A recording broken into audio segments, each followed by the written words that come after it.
Hi guys, this is Neil and welcome back for another online educational vlog series. So, ang topic na ito is about how to succeed as an online learner.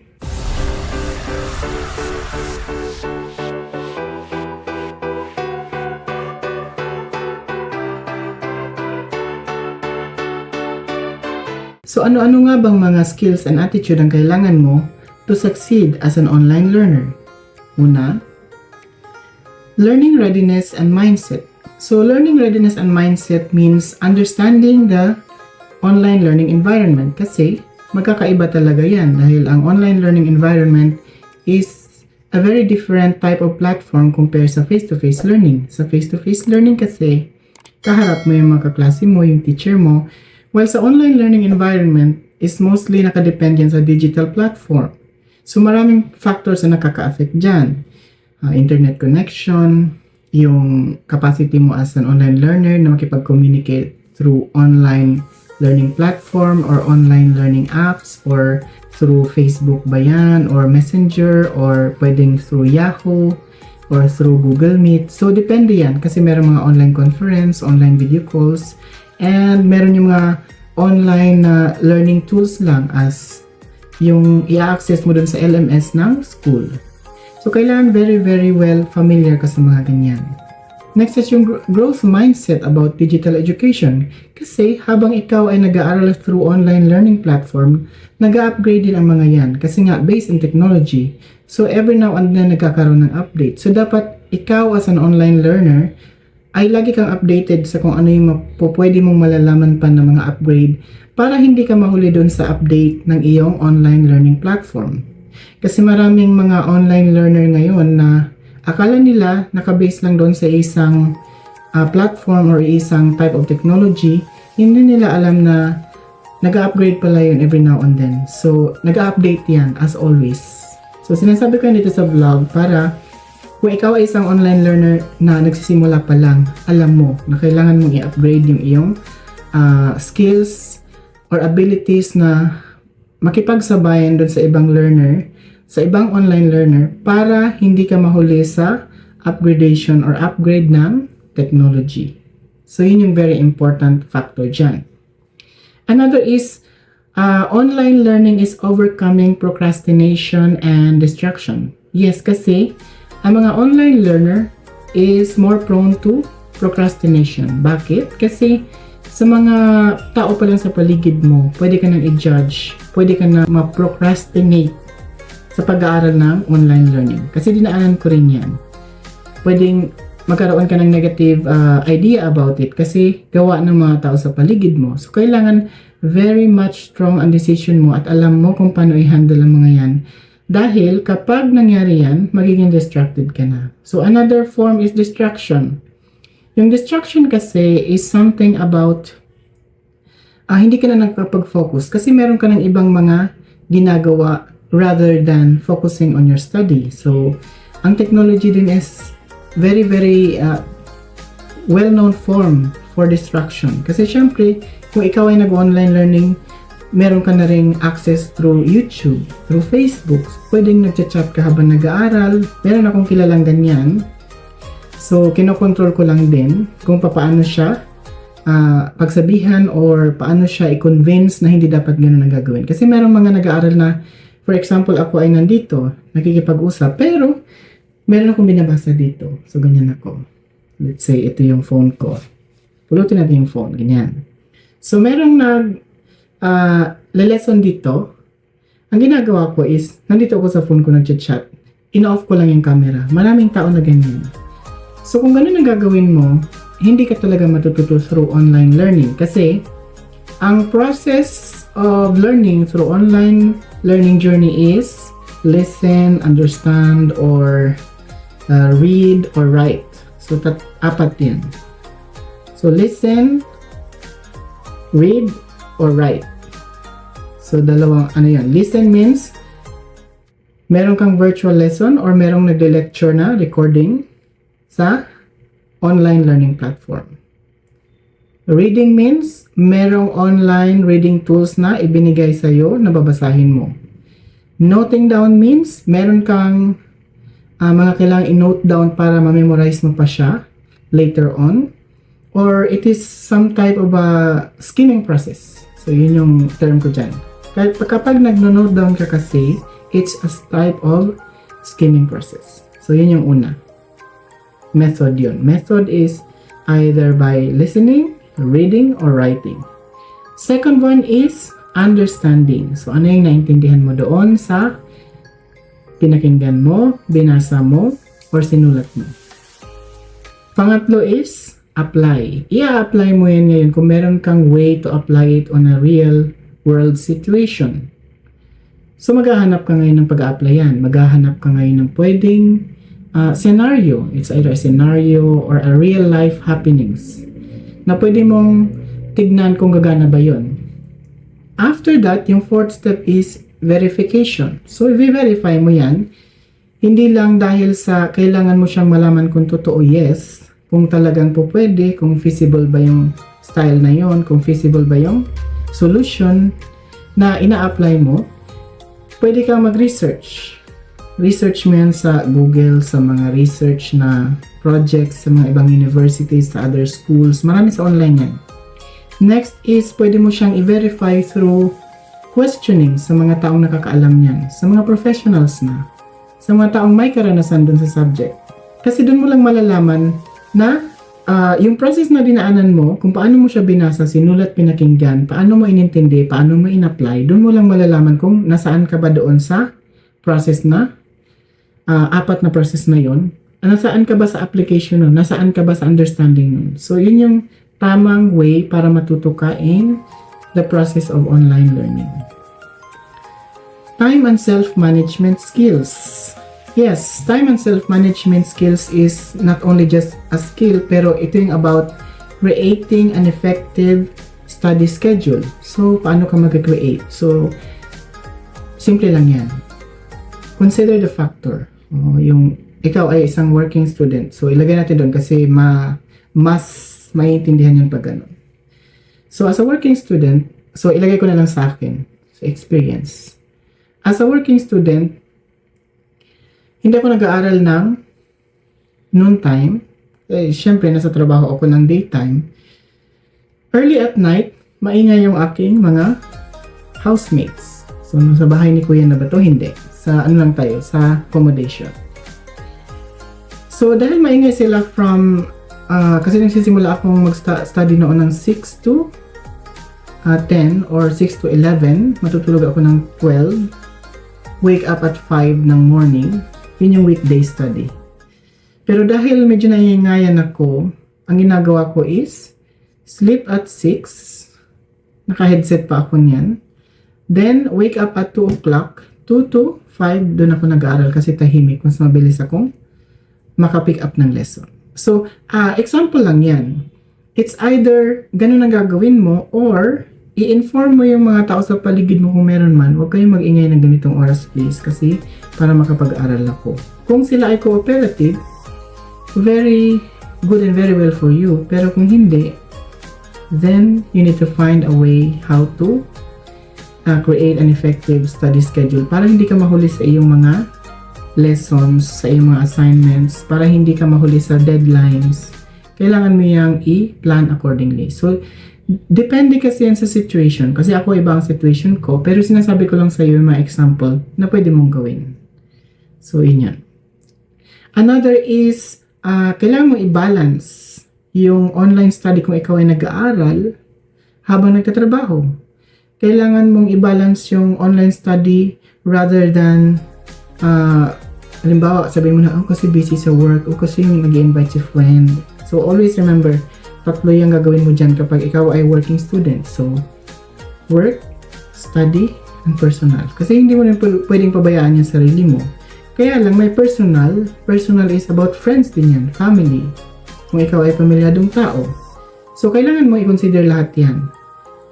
Kasi ako, wala pa naman akong family, pero ang kinoconsider ko palagi, mauuna dapat yung family members before any friends. So, pinafocus ko talaga yung work and study. Kasi yung work ang magbibigay sa akin ng financial, yung study ang magbibigay sa akin ng theoretical knowledge na pwede ko rin i-apply doon sa work. So, ito yung kasi, tatlo yan. So, work, study, personal. So, personal is your family, your friends, your colleagues, kung sino man yung mga acquaintances mo dyan. Study is about how you educate yourself, how you make yourself aware of the current world.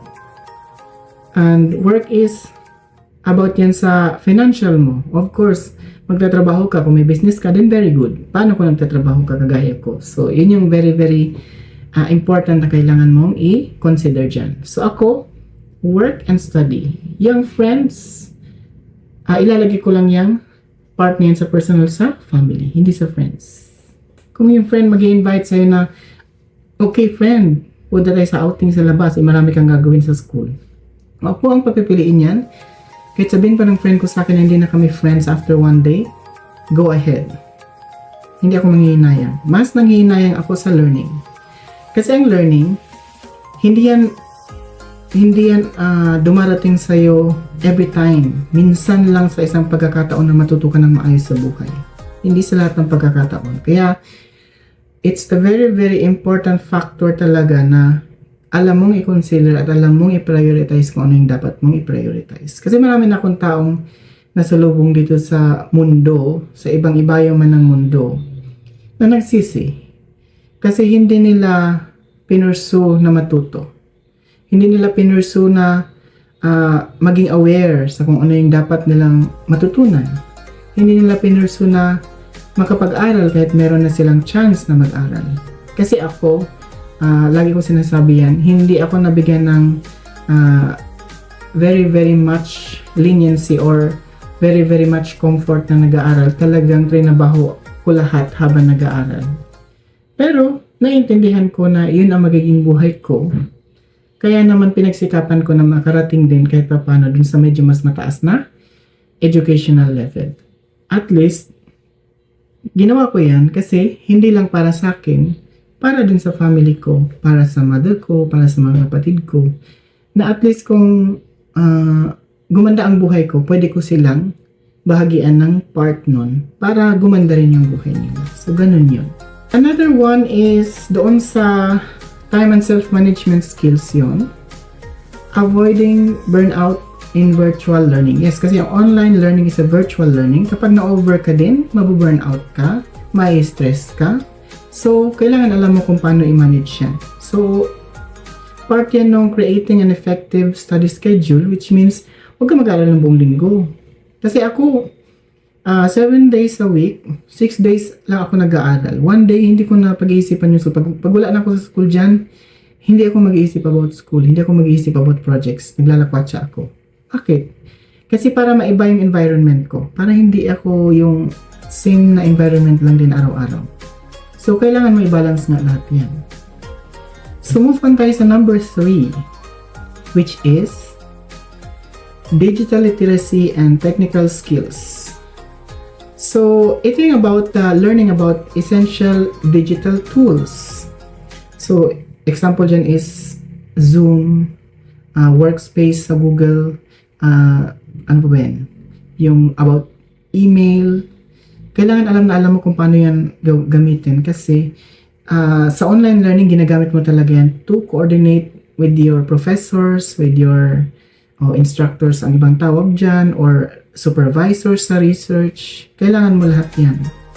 Kailangan mong matutunan yun kasi bakit? Mas mahirap kasing i-fulfill ang isang goal ng online learning kapag hindi mo alam yung digital platforms. Always remember. Kasi kung hindi mo alam ang digital platform at kailangan mo yan, magsasayang ka ba ng oras para pag-aralan pa yan? So, it's very, very recommended kung sino man yung gusto mag-online learning, kailangan alam mo lahat ng platform, lahat ng mga digital platform na kailangan, Microsoft Word, yung mga online apps pala yan, mga Microsoft applications, Words, Excel, PowerPoint, kasi kailangan mo lahat yan. And Google Drive, kailangan alam mo lahat yan. Yung emails, kailangan alam mo yan, yung conversion ng mga documents sa PDF into picture, Word into PDF. Kasi sa submission ng online learning platform, just for your information lang, meron yung kailangan mo ng Word, meron yung kailangan mo ng Excel, meron yung kailangan mo ng PDF, depende yun sa platform. Kasi based on my experience, sa AMA, gumagamit kami ng tatlong klaseng application ng Microsoft. Una is Word, next is Excel, and apat pala, PDF, saka yung Microsoft na PowerPoint. So, nakagamit na ako lahat niyan sa AMA OED. Sa ibang school din, nung nag-masters ako, ganun din. Gumagamit ako mostly ng Microsoft Word and Microsoft PowerPoint para sa projects. So, yun yung isa sa mga dapat mong matutunan. Next is learning about cybersecurity and data privacy. Yes, kasi kailangan mo matutunan yan lahat ng mga yan, especially mostly and about cybersecurity kasi it's very important na alam mo na secured ang iyong platform at secured ang iyong PC or laptop, kung ano yun man ang ginagamit mo or kung tablet man yan. Kailangan alam mo yun kasi it's very very dangerous sa panahon na to. Maraming hackers by the way. So kailangan alam natin yun. Dahil meron din yan sa school, bago ka pa mag-aral, babasahin mo yun doon sa guidelines, student guidelines by the way. So kailangan aware ka sa mga ganyan. Kailangan hindi mo siya nakakalimutan na i-practice dahil once na nagkaroon ka ng problema sa iyong platform at may nakapasok na other or let's say hacker dyan, maaabot nila pati yung main system ng school. So, kailangan protection na natin yan kasi hindi lang siya basta-basta institution para sa atin, kundi provider yan ng learning and awareness. So, kailangan din natin silang protektahan rather than protecting ourselves. So, yun yun.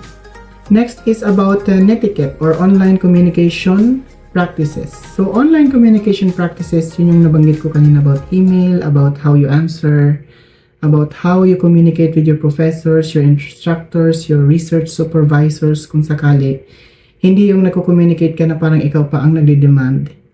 Although, yes, I would say and I would agree na tayong mga learner, tayo nagbabayad para matuto, pero hindi in a way na para sabihin natin na magde-demand tayo dahil nagbayad tayo sa school. In a very different manner, kailangan mo ring magkaroon ng practice on how you make an effort.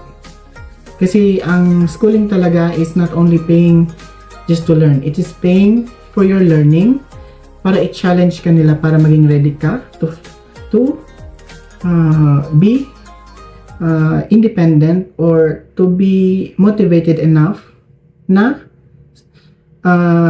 lumabas or mag-apply or i-apply yung iyong natutunan sa real world. So, kasi ang school is about mostly mga controlled environments lang yan, pero ang real world, hindi mo alam na mas matindi pa ang challenge kaysa school. So, yun yung kailangan natin maintindihan dyan. Moving on, so number 4 is about effective online study habits. So, effective online study habits is about the strategy for active learning in online learning. So, ano bang strategy mo bilang isang online learner? Paano ka ba matututo? Ano ba yung mga practices mo? Paano mo ba magagamit yung effective digital notes? So, ano ba yung pwede mong gawin dyan para ma-improve yan, para mas maging effective siya at makatulong siya sa process ng iyong online learning journey para makaabot ka dun sa finish line? Ano ba yung kailangan mo na attitude? Ikaw ba ay magpa-participate sa mga online learning discussion or magsasarili ka ba na mag-aaral? So, kung ako yung tatanungin mo dyan, gagawin mo yung dalawang yan. Kailangan mo minsan mag-participate ka sa online learning discussion and kailangan minsan sarilihin mo yung pag-aaral. Bakit? Kasi may mga time na kailangan mo siyang i-practice according to what you think by yourself and kailangan mo siyang i-practice kasama ng isang group or kailangan mo siyang i-verify yung practice. Yun yung sinasabi ko kanina na sa method of learning sa online learning, either you read, you write, or you listen, you understand, you apply, and verify. So, yun. Matututo ka talaga pag ganun ang practice. Next, sa number 5 is building community and support. So, sa building of community and support, meron yung tinatawag na networking in online class. Hindi yun sa networking na nagne-networking ka to recruit members. Kundi ano yun, to expand your connection. So yun yung networking sa online class. Kasi ganoon din naman ako. Nag-i-expand ako ng connection, nag-i-expand ako ng mga acquaintances in online kasi hindi lahat ng learning is makukuha mo sa isang side. Minsan dun sa ibang area din. Minsan dun sa ibang tao, sa ibang side ng mundo. Pangalawa is pwede kang mag-collaborate through group projects. So yun yung mga research groups, yun yung mga discussion groups, yun yung mga meron ka mga online groups sa FB, or pwedeng sa Messenger kayo, naka-group kayo, pwedeng sa Yahoo na meron kayong group email, nag-sharing kayo. So isa yan sa mga pwede mong gawin to have strong support para mag-succeed ka sa iyong online learning journey as an online learner. Next is pwede kang humingi ng tulong or you seek feedback from your instructors or professors. So let's say, mag-submit ka ng project. Sabihin mo sa professor mo, Prof, just little bit favor kung kaya nyo po. Huwag ka naman mag-ano na sobrang demanding ka naman, Prof, kailangan ko ng feedback. Huwag ganun. Kailangan magalang ka pa rin. Kasi although siguro yung iba hindi maintindihan to, although nga tayo ang nagbabayad, kailangan pa rin natin i-practice na maging magalang doon sa mga nagtuturo sa atin. Kasi hindi nga tayo nagbayad just to get the comfort of learning, but to be challenged to learn. So, yun yung kailangan nating maintindihan dyan. And your professors or instructors, kapag mabuti ka sa kanila, kahit na sinusungitan ka na nila, hindi ka nahihirapan na i-fulfill lahat ng projects mo or requirements mo to graduate from your course. Kasi yun ang nangyari sa akin. Mabait lang talaga ako sa instructors ko kahit medyo nagsusungit. So wala akong problema. Hindi ako humarap sa kahit na anong problema nung nagtatapos na ako. After I finish, lahat ng papers ko release directly. So ganun lang yan. So kailangan yung matutunan na yung mga ibang tao na nagko-complain online na hindi nila nakuha yung mga papers nila, transcript nila, hindi yan lahat ay kagagawan ng institution. Minsan kasi, from what I learned during this year, kaya pala hinuhold ng school yung transcript ng isang estudyante dahil pasaway pala yan, demanding. So, you know. Kasi ako hindi ko talaga na-experience yan na hinold ng school yung transcript ko. Nung hiningi ko, directly binigay sa akin. So, based on my experience as a student, whether sa face-to-face or online, kapag mabuting estudyante ka, kapag alam ng professors ng school, ng institution na wala naman silang dapat na negative na sasabihin sa'yo, ibibigay nila yung hihingin mo dahil karapat-dapat kang makakuha nun. So, yun lang yun. And last requirements para mag-succeed sa iyong online learning is the assessment and motivation as an online learner. So, assessment is how you prepare for your online exams. How do you understand and apply and verify what you learn para pumasa ka dun sa exams mo? Paano mo ihahanda yung sarili mo kapag ikaw ang nagre-research? Paano mo ginagawa yung research as a process of learning? So, isa yun sa mga questions na dapat mong tanungin sa sarili mo. Ikaw ba ay nagkakaroon ng self-assessment to track your progress? Yung progress mo ba ay, halimbawa sabi mo, gusto mo mag-increase ng 15% na much more efficient, more faster this month compared to last month. So, kung gusto mo maging faster, kailangan mong i-record yan. For example, yung exams mo, gano'n mo ba kabilis matapos? Yung pag-complete mo ng enrollment period or per semester. Last month ba natapos ka ba ng 5 months? This month gusto mo matapos ka lang ng 4.5 months. So, isa yun sa mga example ng assessing your progress. Kung ano yung goal mo doon sa particular period of the study. And next is, or yung last part ng assessment and motivation is, how do you stay motivated in a self-paced courses? So, paano ka nagiging motivated in completing your online courses? So, very important yan. Kasi nga, as I mentioned earlier, mas prone to procrastination and distraction ng isang online learning journey compare sa face-to-face. Kasi may freedom ka. Ang kagandahan lang doon sa online learning journey kapag nasa bahay ka at gwardyado ka naman, ay hindi ka makakapagloko. Ang pangit lang din sa face-to-face, kasi pag nasa school ka, kapag malayo ka sa parents mo or sa family, pwede ka magloko kapag merong bad influence na hindi ka ganun ka-strong na mag-reject sa ganong offer ng mga tao sa paligid mo. So, rather face-to-face or online learning man yan, kung ikaw ay magloloko bilang isang estudyante, magloloko ka talaga. Yun lang yan. Kasi ako, parehas siya na na-experience ko. But, since we are talking about online learning, so kaya ko naman sinasabi kung ano yung mga kailangan mo na skills and attitudes to be a successful online learner. So, i-discuss ko yan into chunks by parts kasi 6 parts yan. So, sana ay mas may matutunan ka pa once na ma-discuss ko yan into part by part. So, thank you for watching this vlog. Kung may mga tanong ka, please do comment lang. Sasagutin ko yan on the best way I could. Kung hindi naman, again, I am so sorry. So, please subscribe na rin para lagi ka maging updated sa aking mga next online educational vlog. Bye!